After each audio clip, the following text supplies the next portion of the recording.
नमस्कार दोस्तों, स्वागत है आपका आज के मुख्य समाचार में। सबसे पहली बड़ी खबर में आपको बताएंगे, एकजुटता से 2022 विधानसभा चुनाव जीतेगी कांग्रेस। इसी के साथ दूसरी बड़ी खबर में जिक्र होगा कि मिशन यूपी में जुटी कांग्रेस नवरात्रि में जारी करेगी विधानसभा चुनाव के लिए उम्मीदवारों की पहली सूची। तीसरी बड़ी खबर में आपको बताएंगे कि 3 कृषि कानूनों के खिलाफ किसानों के आंदोलन के 300 दिन पूरे। दोस्तों, हर एक खबर की गहराई में आपको ले जाएंगे, लेकिन उससे पहले अगर आपको भी ऐसा लगता है कि भाजपा की उल्टी गिनती शुरू हो चुकी है, तो आप अभी इस वीडियो को लाइक कीजिए और इस लाल बटन को दबाकर चैनल को सब्सक्राइब करके घंटी बजाइए और कमेंट में लिखे जय हिंद। एकजुटता से 2022 विधानसभा चुनाव जीतेगी कांग्रेस।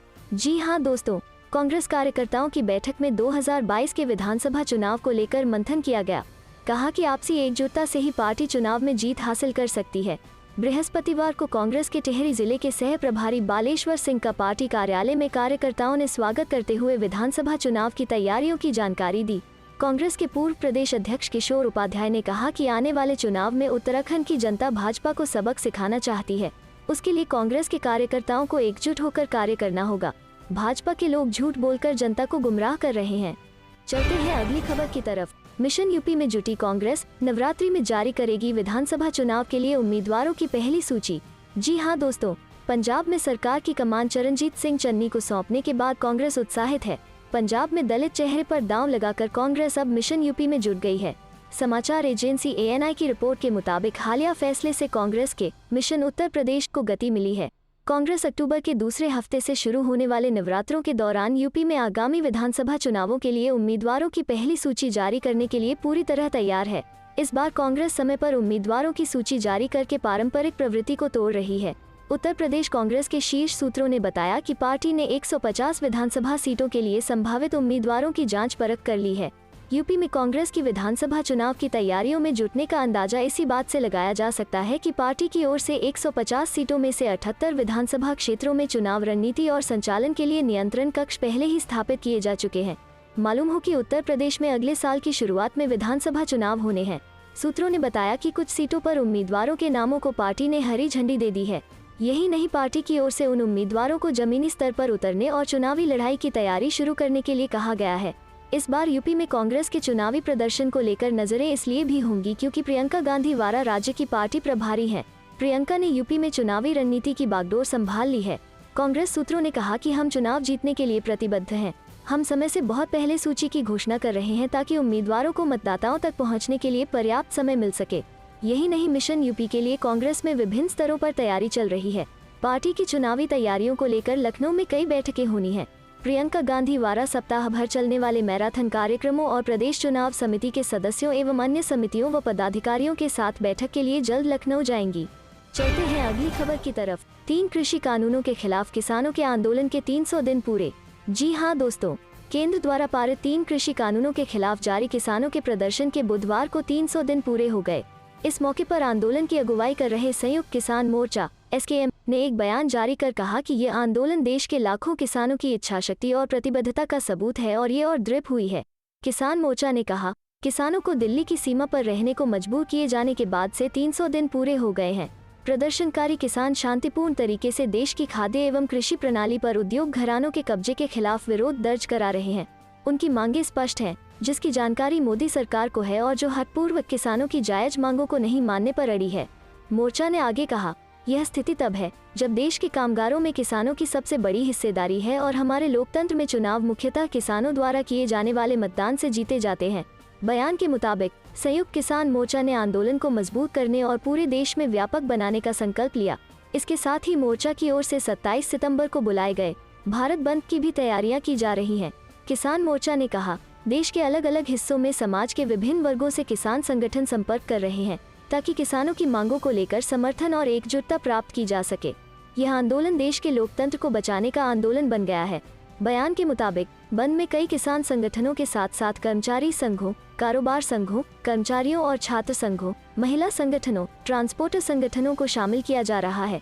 किसान मोर्चा ने कहा कि बंद के दौरान आयोजित रैली में अधिक लोगों को शामिल करने के लिए किसान महापंचायत आयोजित की जा रही है और साइकिल एवं मोटरसाइकिल रैली का भी आयोजन किया जा रहा है।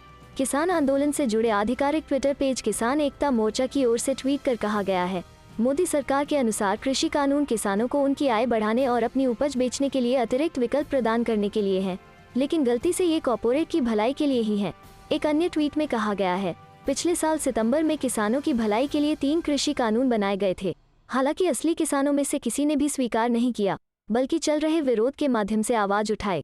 मोदी सरकार के बेरहम रवैये के कारण कब तक हमारे किसान अपने लिए लड़ते रहेंगे। 21 सितंबर को किए गए एक ट्वीट में कहा गया है, प्रधानमंत्री मोदी बिल्कुल भी सच्चे नेता नहीं है।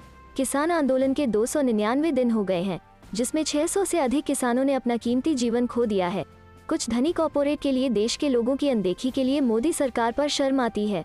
चलते हैं अगली खबर की तरफ। तेजस्वी का आरोप है, सुशील मोदी के इशारे पर हुआ है नल जल योजना में घोटाला, नीतीश पर भी हमला।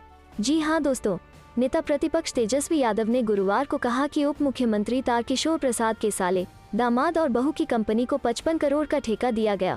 उन्होंने पूर्व डिप्टी सीएम सुशील मोदी पर भी आरोप लगाए। कहा कि इस घोटाले को सबसे पहले हमारी पार्टी के नेता राम प्रकाश महतो ने पिछले साल ही उजागर किया था।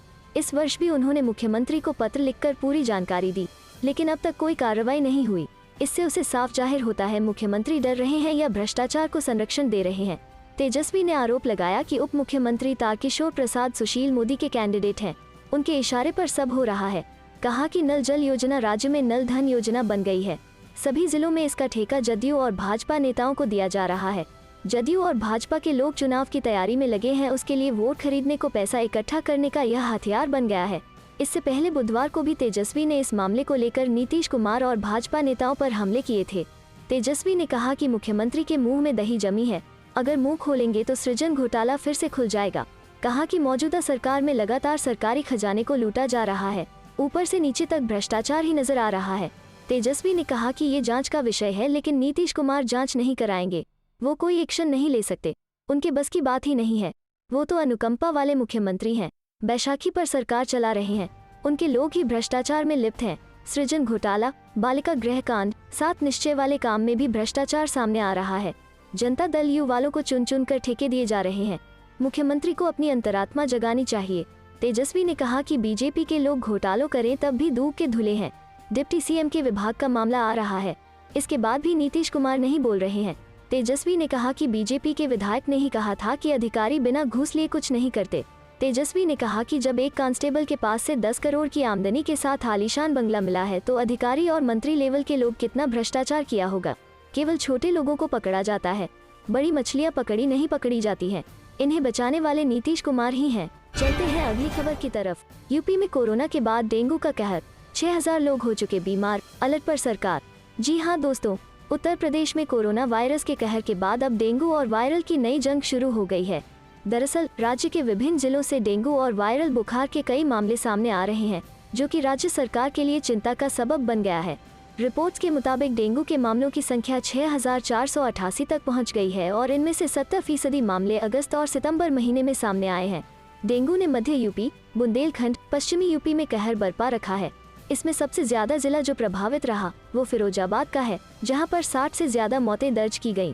मथुरा, कासगंज, आगरा, फर्रुखाबाद, कानपुर, उन्नाव, लखनऊ और सीतापुर में भी डेंगू के मामले सामने आए। स्थानीय रिपोर्ट्स की माने तो अब 100 से ज्यादा लोगों की मौत हो चुकी है और ज्यादातर मामले पश्चिमी यूपी से सामने आ रहे हैं। राजधानी लखनऊ की बात करें तो भी डेंगू के अब तक 12 मामले सामने आ चुके हैं। बलरामपुर अस्पताल में बुखार से पीड़ित 6 मरीजों को बाद में डेंगू से प्रभावित पाया गया। लोकबंधु अस्पताल में 2 और सिविल अस्पताल में 4 मरीज भी डेंगू से बीमार पाए गए हैं। इनके सैंपल्स को लेकर आगे की जांच के लिए भेज दिया गया है। इसी तरह फर्रुखाबाद, कानपुर, उन्नाव सभी जगह डेंगू अपना कहर दिखा रहा है। उन्नाव में 30 लोग संक्रमित पाए गए हैं, जिनका इलाज चल रहा है। वहीं स्वास्थ्य विभाग की टीम द्वारा यूपी के सभी जिलों पर नजर रखी जा रही है। अधिक से अधिक बुखार और डेंगू पीड़ितों की जांच की जा रही है।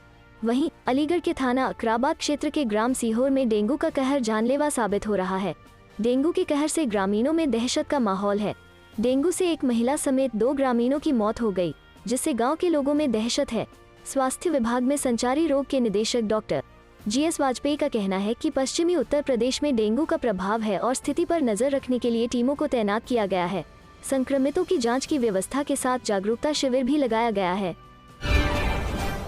राकेश टिकैत ने कहा, मोदी के PM रहते सुरक्षित नहीं है देश में लोकतंत्र। जी हाँ दोस्तों, भारतीय किसान यूनियन के राष्ट्रीय प्रवक्ता राकेश टिकैत ने कहा है कि मोदी के प्रधानमंत्री रहते हुए देश में लोकतंत्र सुरक्षित नहीं है। उन्होंने कहा कि किसानों के प्रति मोदी का तानाशाह जैसा रवैया भाजपा को ले डूबेगा। उन्होंने कहा कि सूबे के आगामी विधानसभा चुनावों में भाजपा की हार तय है। टिकैत बुधवार की सुबह भाकियू के राष्ट्रीय उपाध्यक्ष चौधरी विजयपाल सिंह के निवास पर मीडिया के लोगों से मुखातिब थे। उन्होंने कहा कि कृषि कानूनों के विरोध में देश का किसान आंदोलनरत है, लेकिन सरकार के कानों पर जूं नहीं रेंग रही है। उन्होंने कहा कि पीएम की तानाशाही भाजपा को ले डूबेगी। उनका आरोप था कि हाल ही में प्रदेश में हुए जिला पंचायत व ब्लॉक प्रमुख पद के चुनाव में भाजपा ने लोकतंत्र की धज्जियां उड़ा दी। उन्होंने देश के लाभकारी सरकारी उपक्रमों को बेचे जाने का आरोप लगाते हुए कहा कि पीएम देश को 2 औद्योगिक घरानों के हाथों में गिरवी रख रहे हैं। प्रदेश के आगामी विधानसभा चुनावों की चर्चा करते हुए राकेश टिकैत ने कहा कि इन चुनावों में भाजपा की हार तय है। उन्होंने कृषि कानूनों के विरोध में आगामी 27 सितंबर को आहूत भारत बंद को सफल बनाने के लिए व्यापारियों से सहयोग की अपील की है। अमरोहा में जिस स्थान पर बुधवार को मुख्यमंत्री योगी आदित्यनाथ की सभा का आयोजन हुआ है, उसी स्थान पर संयुक्त मोर्चा की सभा आयोजित करने के लिए राकेश टिकैत ने भाकियू कार्यकर्ताओं के साथ बंद कमरे में चर्चा की। भाकियू ने सीएम के कार्यक्रम का विरोध नहीं करने व उसी स्थान पर सीएम की सभा से दोगुनी भीड़ एकत्र करने का ऐलान किया था। प्रस्तावित सभा की सफलता के लिए राकेश टिकैत ने पदाधिकारियों के साथ चर्चा की और अधिक संख्या में भीड़ जुटाने के लिए गांव-गांव जाने के निर्देश दिए। सूत्रों का कहना है कि दशहरे के ठीक बाद भाकियू की सभा प्रस्तावित है। उन्होंने कृषि कानूनों के विरोध को लेकर लोगों को जागरूक करने के निर्देश भी दिए। चलते हैं अगली खबर की तरफ। योगी आदित्यनाथ के अब्बा जान वाले बयान का असदुद्दीन ओवैसी ने दिया जवाब। जाने क्या कहा? जी हां दोस्तों, ऑल इंडिया मजलिस-ए-इत्तेहादुल मुस्लिमीन के अध्यक्ष और सांसद असदुद्दीन ओवैसी ने संभल की रैली में सीएम योगी आदित्यनाथ के अब्बाजान वाले बयान का जवाब दिया। उन्होंने कहा कि जिस मजलूम पर जुल्म होगा, मैं उस मजलूम का अब्बा जान हूँ। ओवैसी ने समाजवादी पार्टी और बीएसपी पर भी निशाना साधा। संभल में एआईएमआईएम के असदुद्दीन ओवैसी ने कहा कि लोग मुझे चाचा जान कह रहे हैं। मैं उन लोगों का पिता हूँ जो उत्तर प्रदेश में गरीब, कमजोर और उत्पीड़न का सामना कर रहे हैं। मैं उन लोगों का भाई हूँ जो पीड़ित और उत्पीड़ित महिलाएं हैं। अगर कमजोर का साथ देना मुझे अब्बा बनाता है, तो मैं उनका अब्बा भी हूँ।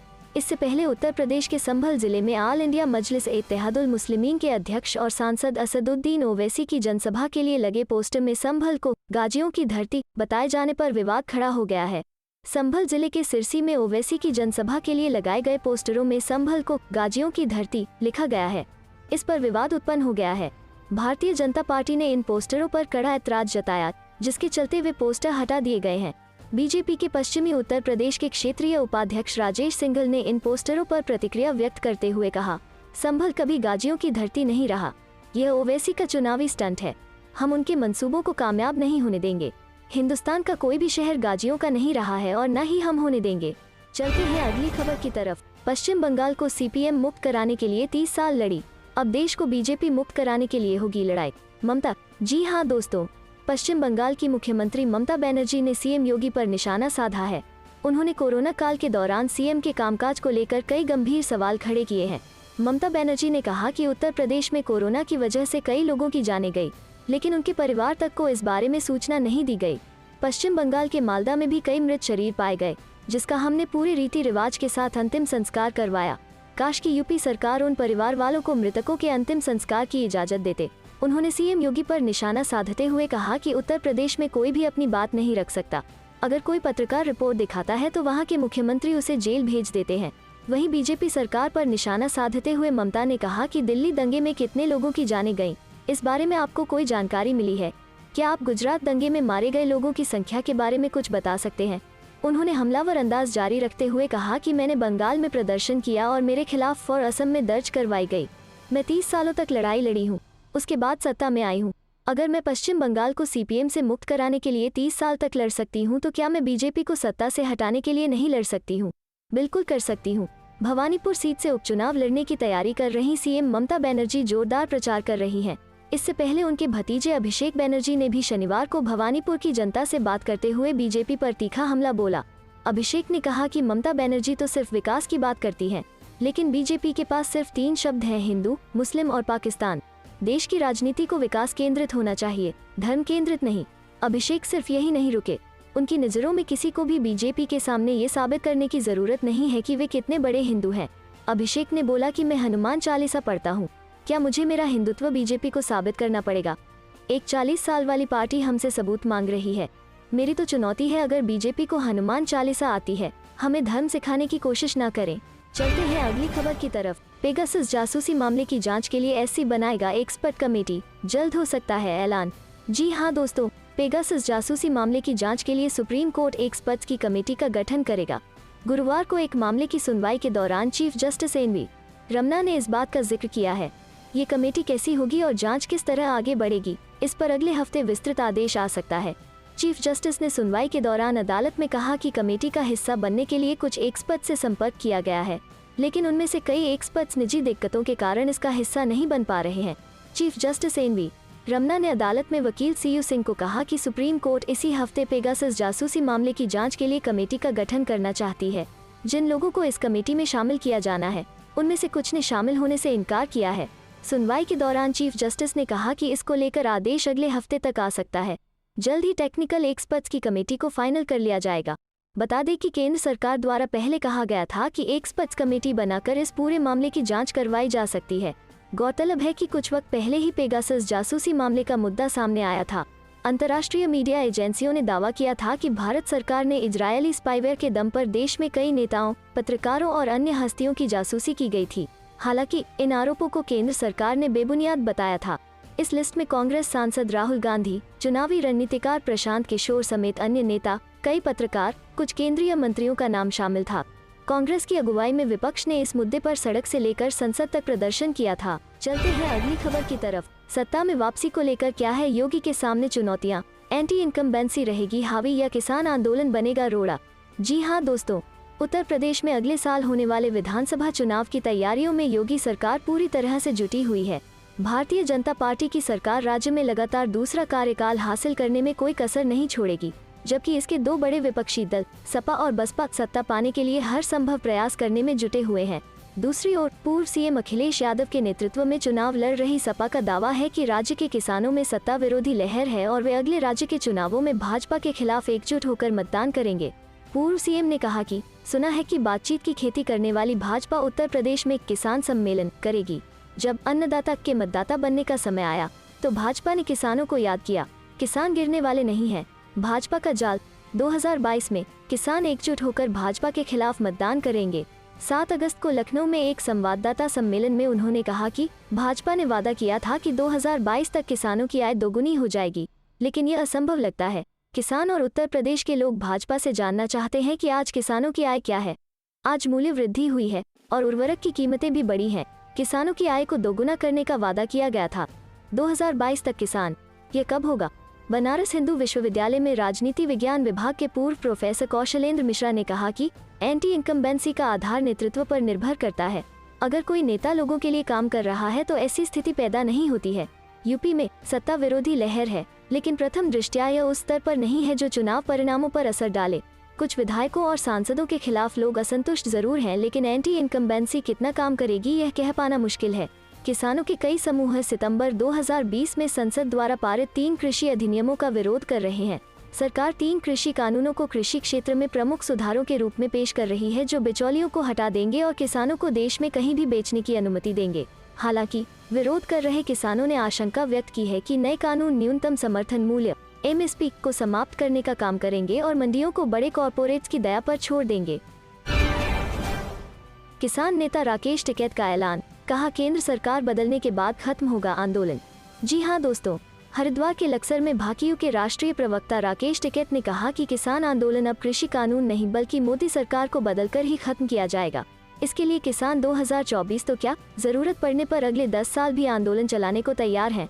उन्होंने दिल्ली की तर्ज पर एक दिन देहरादून को सील करने की चेतावनी भी दी।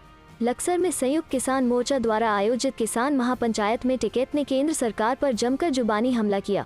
उन्होंने कहा 7 साल में हमें गांव, कस्बों में धर्म व जाति के नाम पर लड़ाया गया। टिकैत ने दावा किया कि मोदी सरकार जल्दी ही सीड बिल लाने जा रही है। इसके लागू होने के बाद किसान अपनी उपज से खुद बीज नहीं रख पाएगा। फसल की बुआई के लिए उसे कंपनियों के मुंह मांगे भाव पर बीज खरीदना पड़ेगा।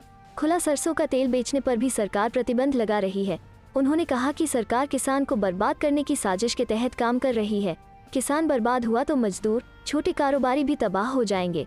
टिकैत ने घोषणा की कि किसानों की लड़ाई अब कृषि कानून नहीं बल्कि मोदी सरकार बदलने की है। इसके लिए देश का किसान 10 साल भी आंदोलन चलाने को तैयार है। उन्होंने चेतावनी दी कि जल्दी ही दिल्ली की तर्ज पर किसान एक दिन के लिए देहरादून को भी सील करेंगे। उन्होंने संयुक्त किसान मोर्चा द्वारा 27 सितंबर को किए जा रहे भारत बंद में किसान, मजदूर व दुकानदार से समर्थन मांगा। टिकैत एमएसपी पर भी विस्तार से बोले। कहा कि 25 फसलों की एमएसपी सरकार घोषित करती है। इनमें गेहूं व धान की 25% खरीद भी एमएसपी पर नहीं की जाती। बाकी की 23 फसलों को खरीदने की सरकार ने कभी कोशिश नहीं की। टिकैत ने आरोप लगाया कि जो भी मोदी या मोदी सरकार की गलत नीतियों के खिलाफ बोलता है तो उसके पीछे ईडी, सीबीआई को लगाकर उसकी आवाज का गला घोंटा जा रहा है। कहा कि मोदी उन्हें भले ही जेल भिजवाए पर वे पीछे नहीं हटेंगे।